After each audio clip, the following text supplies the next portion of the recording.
Hello दोस्तों। हम CTET से जुड़ा हुआ सीटेट का महत्वपूर्ण क्वेश्चन दोस्तों हम करवाते हैं जो परीक्षा से दृष्टिकोण से संबंधित है और PYQ क्वेश्चन का दोस्तों सेट करवाते हैं। और दोस्तों ये EBS का क्लास है। EBS का क्लास दोस्तों 6 नंबर का दोस्तों ये क्लास है। इम्पोर्टेंट दोस्तों प्रश्न वही लेते हैं जो एग्ज़ाम में आएगा सीटेट में। दोस्तों जितने भी लोग सीटेट का तैयारी करते हैं मार्केट जाइएगा और किरण पब्लिकेशन का सीटेट का टेस्ट बुक PYQ आता है वह बुक खरीदिएगा और टेस्ट दीजिएगा और हमसे पढ़ लेने के उपरांत आपको परीक्षा में बहुत हेल्प और मदद मिलेगा, हम इतना ज़रूर कह सकते हैं। तो आज का पहला प्रश्न है, जल संग्रहण एवं संरक्षण में योगदान के लिए 2015 में किसने स्टॉकहोम का जल पुरस्कार जीता था? यानी कि जल पुरस्कार जीता था, कौन जीता था? और उसको जल पुरुष के नाम से भी जाना जाता है। ऐसा एक ही व्यक्ति है, वह है राजेंद्र सिंह। 1 नंबर दोस्तों इसका राइट आंसर है, राजेंद्र सिंह को जल पुरुष के नाम से भी जाना जाता है। यह सीटेट में कई बार पूछा हुआ दोस्तों प्रश्न है। दोस्तों आपको एग्ज़ाम में बहुत हेल्प और मदद मिलेगा। मेरा वीडियो सभी जितना वीडियो है दोस्तों सभी देख लीजिएगा, आपको एग्ज़ाम में बहुत हेल्प मिलेगा।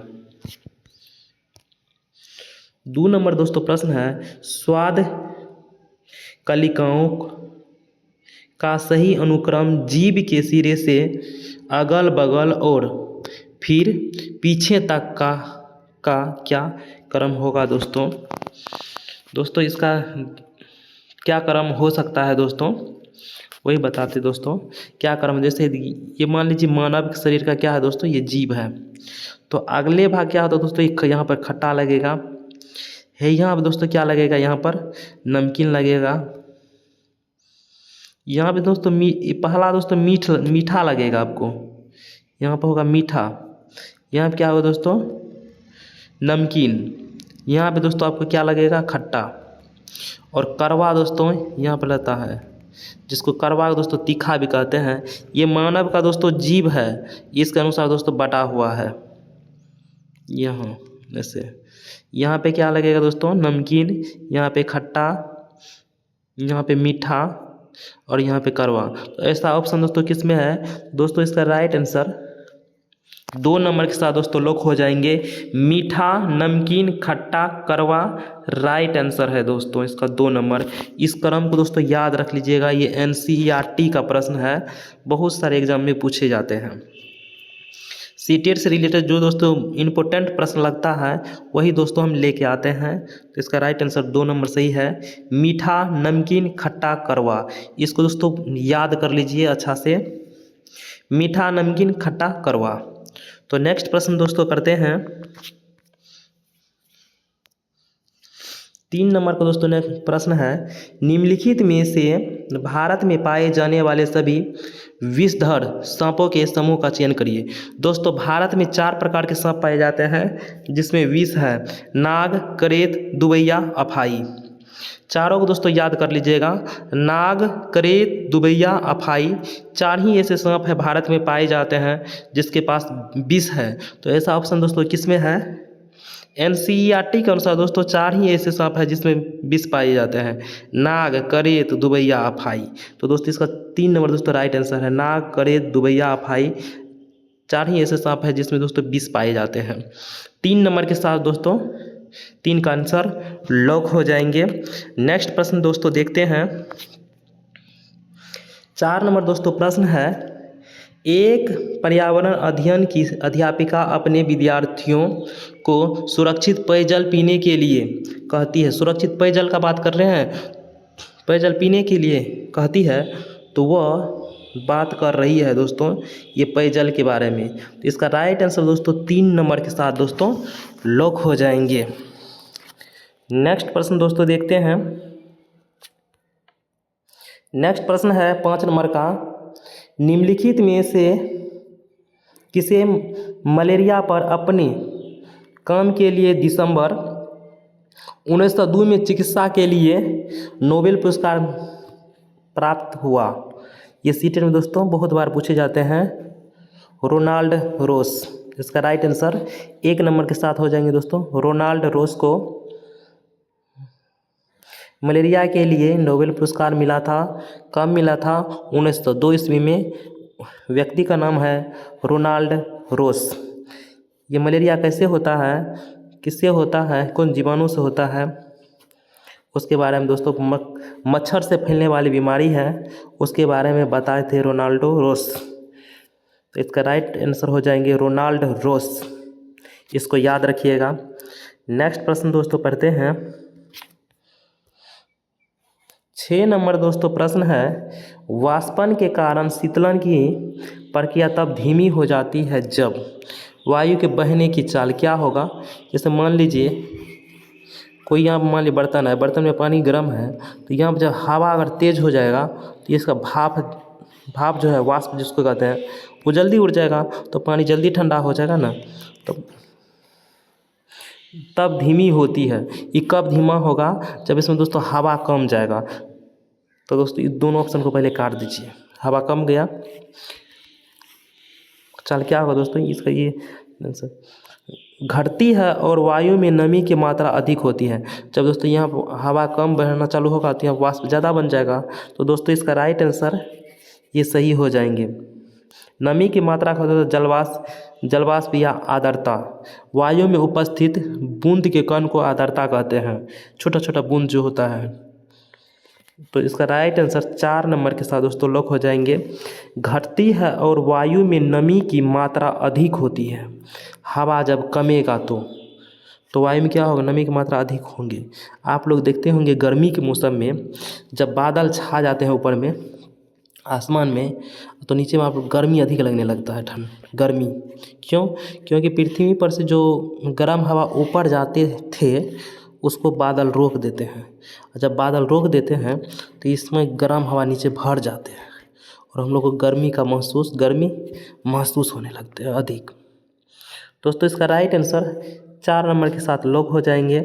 नेक्स्ट प्रश्न देखते हैं। ये प्रश्न है दोस्तों 7 नंबर का। निम्नलिखित में से भारत के केंद्र शासित प्रदेश की युगल को चुनिए। युगल माना होता है दोस्तों जोरा को चुनना है। गोवा केंद्र शासित नहीं है, मिजोरम केंद्र शासित नहीं है, नागालैंड केंद्र शासित नहीं है। आपको केंद्र शासित राज्य के नाम याद करना पड़ेगा दोस्तों। इसका राइट आंसर 3 नंबर लोग हो जाएंगे। दिल्ली, लक्षद्वीप केंद्र शासित है। तो केंद्र शासित कितने राज्य हैं? तो 8 है। 8 का नाम दोस्तों देखते हैं। ये दोस्तों 8 का नाम है, केंद्र शासित प्रदेश की जानकारी है। अंडमान निकोबार द्वीप समूह 1 हुआ, चंडीगढ़, दादर व नगर हवेली, दमन और दीव, लक्षद्वीप, दिल्ली, पुदुचेरी, लद्दाख, जम्मू और कश्मीर। ये 8 को दोस्तों केंद्र शासित राज्य के नाम हैं। इसको आप नोट कर लीजिए और याद रखिएगा, सीटेट में पूछा ही जाता है दोस्तों, इसलिए दोस्तों इसको याद कर लीजिएगा, 1 मार्क आएगा इसमें से। नेक्स्ट प्रश्न दोस्तों देखते हैं। ये दोस्तों प्रश्न है, नौसेना की परेड में लीडर के पीछे चलने वाली टुकड़ियों की संख्या होती है दोस्तों। ये टुकड़ी की संख्या दोस्तों 4 होती है। इनको याद रखिएगा दोस्तों। इसका राइट आंसर 2 नंबर के साथ दोस्तों लॉक हो जाएंगे। ये सब दोस्तों नहीं होगा। नेक्स्ट प्रश्न देखते हैं। 9 नंबर का दोस्तों प्रश्न है, कोई जनजाति एक ऐसे सुस्पष्ट लोगों का समूह होता है जिनकी अपनी जीवन शैली तथा संस्कृति होती है। जारावा जनजाति की किस क्षेत्र या राज्य की है? दोस्तों जारावा जनजाति जो है, द्वीप होना चाहिए, किस राज्य की है दोस्तों? इसका राइट आंसर 1 नंबर के साथ लोग हो जाएंगे, दमन तथा निकोबार द्वीप समूह के। दमन निकोबार द्वीप समूह के दोस्तों ये हो जाएंगे। जारावा जनजाति कहाँ का है? दमन निकोबार द्वीप समूह के जनजाति को कहते हैं जारावा। नेक्स्ट प्रश्न दोस्तों देखते हैं। 10 नंबर का दोस्तों प्रश्न है, ये दोस्तों कर चुके हैं प्रश्न। नेक्स्ट प्रश्न दोस्तों देखते हैं। 10 नंबर का दोस्तों प्रश्न है, राजस्थान में अद्भुत वर्षा जल संग्रहण। संग्रहण का अर्थ ये होता है दोस्तों वर्षा जल को इकट्ठा करना हौद में। प्रथम निम्नलिखित में कौन सी है? इसको बावरी कहते हैं।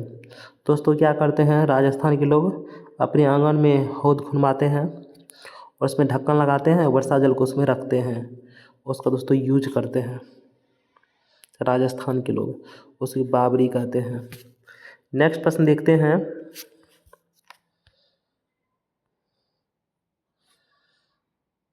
नेक्स्ट प्रश्न है दोस्तों 11 नंबर का, निम्नलिखित में से कौन सा ईवीएस कक्षा में संबंध थीम के लिए उपयुक्त है?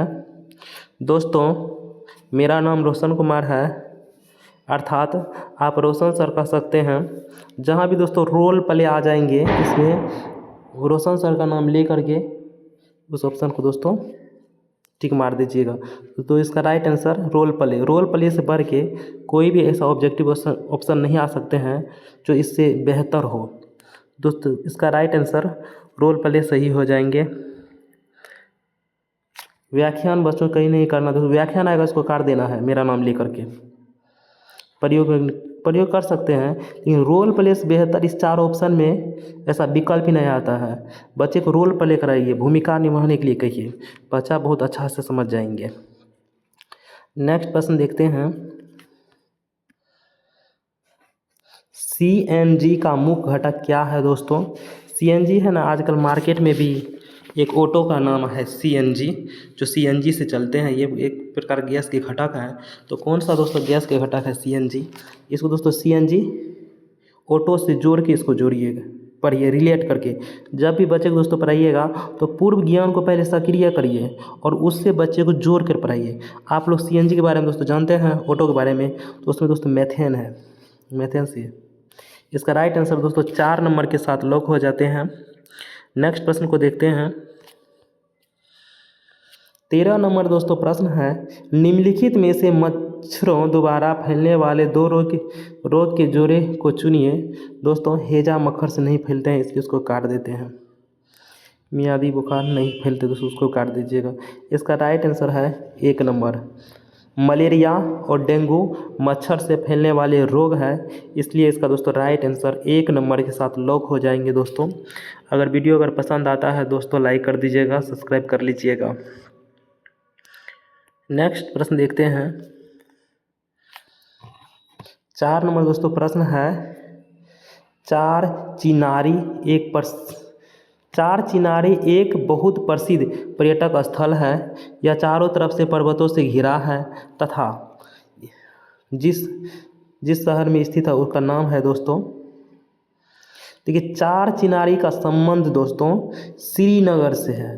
तो इसका राइट आंसर ये हो, लखनऊ नहीं है, ये सब नहीं है दोस्तों। चार चिनारी का संबंध किससे है? श्रीनगर से है। किससे है दोस्तों चार चिनारी का संबंध? श्रीनगर के साथ। दोस्तों इसका राइट आंसर लॉक हो जाते हैं। नेक्स्ट प्रश्न देखते हैं। 15 नंबर दोस्तों प्रश्न है, निम्नलिखित में से उस जानवर को चुनिए जिसके सुनने की संवेदन शक्ति इतनी तीक्ष्ण होती है कि वह पत्तों की हिलने, मान लीजिए कोई पत्ता है, झाड़ी है, ये दोस्तों क्या है? झाड़ी है तो हिलने, और घास पर किसी जानवर के हिलने में अंतर कर पाता है। ये मान लीजिए कोई झाड़ी है, ये घास है, मान लीजिए इसमें कोई जानवर है, इसमें अगर ये हवा से हिलेगा तो फिर भी उसको भांप लेगा, अनुमान लगा लेगा। अगर यहाँ कोई शिकारी इसको हिलाएगा झाड़ी को, उसको भी भाप लेते हैं, यानी कि बहुत तीक्ष्ण होता है। ऐसा कौन सा जानवर दोस्तों है? ऐसा बाघ है। बाघ ये पता लगा लेते हैं कि झाड़ी को आखिर कौन हिला रहे हैं, हवा हिला रहे हैं या उसको कोई जानवर हिला रहे हैं, उसको दोस्तों भाप लेते हैं, अनुमान लगा लेते हैं। बाघ दोस्तों बहुत तेज होता है, मानव से 6 गुना ज़्यादा स्पष्ट देख सकता है, और मौका आने पर दोस्तों बाघ जो है आवाज़ भी बदलता है। इस बात को याद रखिएगा। बाघ बहुत बहादुर होता है, और बाघ दोस्तों अकेले में रहना पसंद करते हैं। एक जंगल में एक ही बाघ होता है, इस बात को याद रखिएगा। अगर दूसरा बाघ आएगा एक जंगल में तो ये दोस्तों अपना ही मूत्र छोड़ते हैं, जंगल में। अगर दूसरा कोई बाघ जंगल में आते हैं तो उस बाघ को पता लग जाएगा कि इस बाघ में कोई और नया बाघ आया था, इस बाघ को पता चल जाएगा। इसलिए दोस्तों बाघ अकेला में रहते हैं। वही शेर जो है जंगल के राजा लायन, ये शेर दोस्तों सामाजिक है। शेर जो है दोस्तों मिलजुल कर रहते हैं, झुंड में रहते हैं, इसलिए शेर को जंगल का राजा कहते हैं शेर को। लेकिन बाघ अकेला रहता है। दोस्तों वीडियो हो गया ख़त्म। लाइक करिएगा, सब्सक्राइब करिएगा, शेयर करिएगा।